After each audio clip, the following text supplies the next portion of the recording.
Yo, bro, if your wife cheated on you and you're thinking about taking her back, don't. Never take back a cheating woman ever.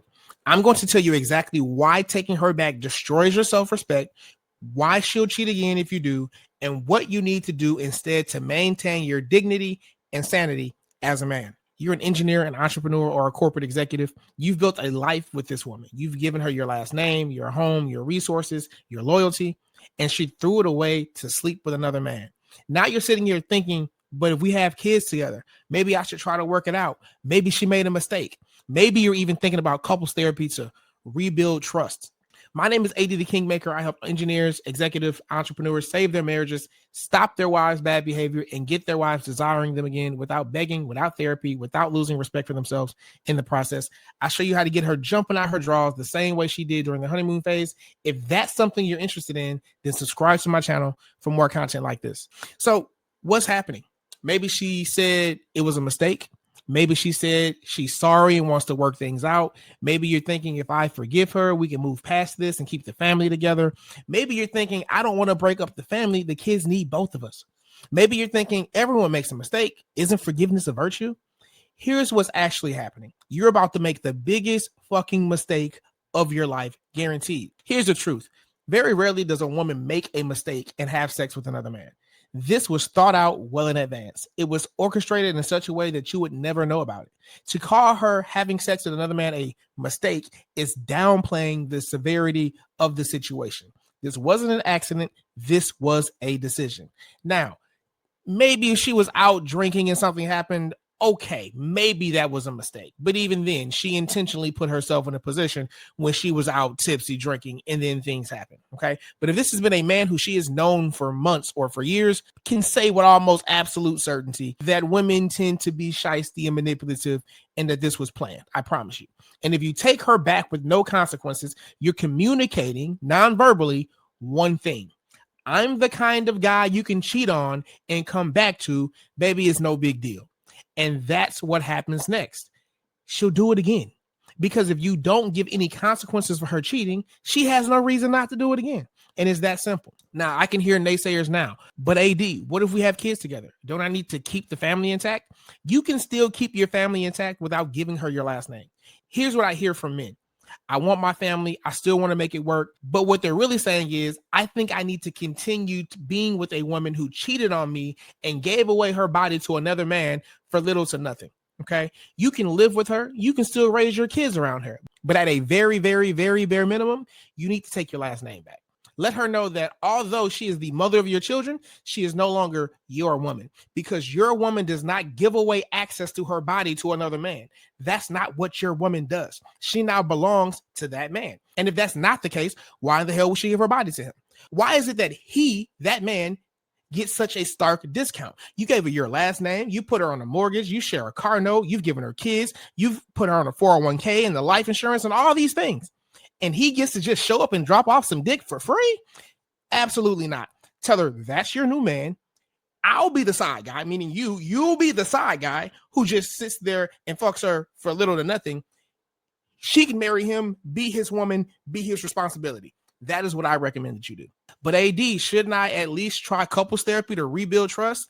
No. I already have a video where I talk about therapy and why therapy doesn't work. I'll link it in the description. You can't rebuild trust after this. There is no way. That's like saying I can continue to work at your bank after I've stolen $1 million from you and you'll never worry about whether I do it again. It's normal. It is smart. It is wise for you to think, I wonder if she'll do it again. So why would you sit in a relationship where you're suffering internally, wondering whether or not she will or won't cheat again? Why would a man do this to himself unless he believes he deserves to be in this position and deserves to feel this way? Love yourself more and raise your fucking standards. But AD, isn't forgiveness a virtue? Shouldn't I forgive her and move on? Forgiveness is a virtue, but I don't think it's her you need to forgive. I think you need to forgive yourself for being a chump and a sucker for allowing a woman who did that to continue to get access to you at the same level. Forgive yourself so you can exist with her without being upset. But don't forgive her actions by pretending they didn't happened. She did what she did, and you can't control that. The only thing you can control now is what you do in response. And I promise you that a man who loves and honors and respects himself is not going to wake up next to a woman every morning who he has to think, oh man, I wonder if she's cheating. Okay, don't put yourself in that position. And if you are, cool, just don't give her your last name. And at that point, she's free to do whatever the fuck she wants to do because she is her own woman. She is no longer Mrs. Jones or Mrs. Woods or Mrs. whatever the fuck your last name is. She is her own woman and she belongs to that man. But AD, aren't you just being bitter or vindictive? I don't recommend vindictiveness. Vindictiveness sounds a lot like anger and spite. I recommend you aim for peace of mind. I recommend self-love. I recommend self-respect. Self-love is self-investment. Being with a woman who has cheated on you and given away what is supposed to be yours is not something a person who loves himself would do. Respect is treating yourself like someone who you admire. I don't think that men who admire themselves continue to pour into and invest in a woman who gave away her body for far less. He just looks like a chump. So I'm not saying to move on with vindictiveness. I'm saying to move with peace of mind and a clear heart. Do not hate her. Do not try to get revenge. Just have a standard that says, I'm not that type of man. If you want the type of man you can cheat on and come back to with no problem, go find him because that's not me. Okay. Forgive yourself for what you've put up with or tolerated thus far and decide that I'm not tolerating that from this woman or any woman ever again. But AD, what's the difference between what you're saying and conventional advice that says either fully forgive and rebuild or leave completely? There was no way to fully forgive and rebuild. Absolutely no way. Why would you sit in a relationship where you're suffering internally thinking about whether she'll cheat again? I'm saying don't leave completely if you have kids, but implement consequences. Keep your household intact. Just take away your last name or take away access to you, your time, your energy, your attention. She must lose you to some degree to respect you. Okay.